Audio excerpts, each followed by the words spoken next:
Welcome to Comics on a Pyre, a channel to have a meaningful conversation over movies, life, books, and shows, and maybe just a spot to spend time BSing over comics.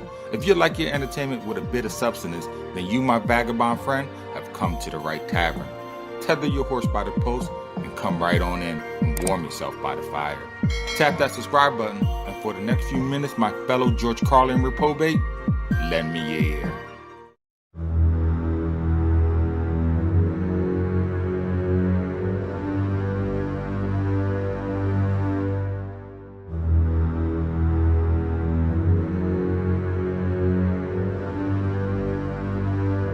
Bloodborne, The Death of Sleep, is a 4-issue trippy as balls comic.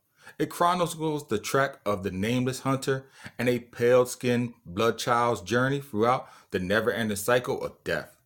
But wait, I'm getting ahead of myself. Bloodborne, in some sense, is a dream. A surreal dream about a hunter who wants to escape from his eternal life of being a hunter, a killer, escaping a never-ending cycle of death and mutilation. Every day he is born, and every night he dies again. Though it may be in different ways, but the outcome is always the same.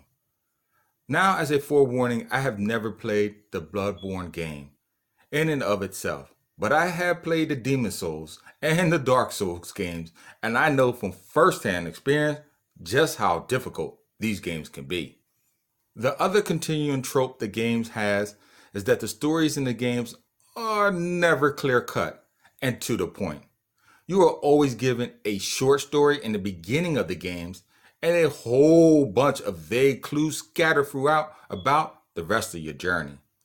Not one bit of information is concrete and therefore is left up to interpretation. On these 2 points, I'm glad to say they are surely carried over to the comics, as your main protagonist will die, and the writing leaves you at times grasping for straws, but this, I felt, was a good thing. As in the games, you awake from the opening scene as a hunter. You are not 100% sure how you got there, or who you are, or even of your past. It's all a little hazy. You know that you are entering a city on the brink of its destruction, but you feel as though you have been here before, and some macabre play of deja vu. Each time you enter, you decimate its undead hordes in a battle for your life. At the end of the initial fray, you stand alone in an abandoned courtyard among the burning buildings until a giant portal opens before you. The content within reveal it to be your fellow hunters' hiding place from the city's demonic plague within the cathedral's walls. It is not until you enter the inner sanctuaries of the holy edifice that you realize the true purpose of their secrecy. A single pale blood child.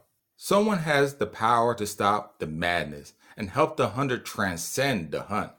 For the hunter is an eternal being, but not in a good way. Let me explain. The hunter is stuck in an eternal loop, destined to live and destined to die at the end of his cycle, just to be reborn again and continue the cycle of life and death.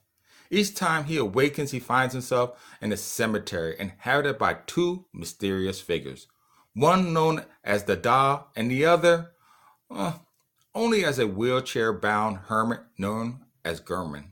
This era acts as some kind of nexus that connects the world of the living to the world of the dead, regenerating lost souls and sending them back into the world of the living, or undead, if you will. It is not really clear. As the hunters often say worlds like nightmare to describe his environment, and phrases like I've been here before to describe the situation. It is only when a hunter comes in contact with a child of pale blood and chooses a different path than the one he has normally does his life journey down a different path. And this is where the story branches from the assuredness of death into the hope of a different outcome. But the vistas of hope is not pretty, as the hunter and the boy cross desolate plains, barren valleys, and blighted villages that at first seem to be abandoned, but just are revealed to be later as inhabited by Lovecraftian-like monsters. The boy and the man make this arduous track, all while being pursued by another monster that stalks them from all the way back from the burnt down cathedral in the beginning of the story, which makes for a compelling read because you never know just when the stalker will turn up, and even if he does at all.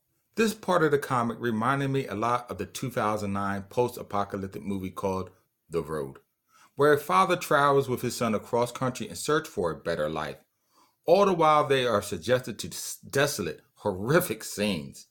Abandoned cars on empty streets, broken down, weathering buildings, and destroyed cities. The world they live in is almost devoid of all life.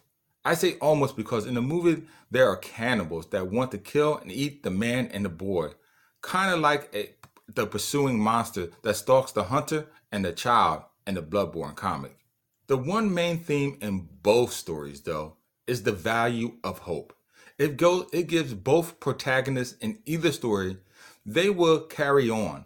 Just like the architect in The Matrix said, hope, it is the quintessential human delusion. Simultaneously the source of your greatest strength and your greatest weakness. I would say, without it, a lot of us, sad to say, would not be alive today. Another important theme that the comic deals with is, can we change who we are? Can we divert the course of history and mold it to our own will? I would say, of course, the answer to that question is yes. But the need to be who we feel like inside is strong and hard to tumble with. It takes a lot of fortitude and willpower to discontinue who we always have been to become someone different. For example, just think of all the things we do just out of habit. For example, drive on the right-hand side of the road, stop at red lights, and answer a phone simply because it rings. We feel compelled to do things because of years of conditioning, like Pavlov's dog. Sure, they all serve a purpose, but the point I am trying to make is that we all do things because our parents did them, and their parents did that before them. And they pass these traits down onto us. Like celebrating Valentine's Day, for example. I will almost guarantee you that the majority of the population that celebrates it doesn't even know what it stands for, its origin. But we all feel compelled to participate in it because of social conditioning. Well, that's enough of that because, as always, I digress. The comic, I would say, is worth a read because it offers a little bit more than just a run-of-the-mill video game to comic adaptation. It stands on its own merit as a disturbing, haunted read, and thus can be enjoyed by horror fans as well, for those who are not gamers themselves. Well, that's it for this video. If you like what you saw, then by all means, scanter on over to my comic book YouTube channel, Comics on the Pyre, for other videos like it. While there, make sure to tap on that bell icon before you go to be notified when other videos drop. And oh yes, as always, until next time, keep reading, my friends.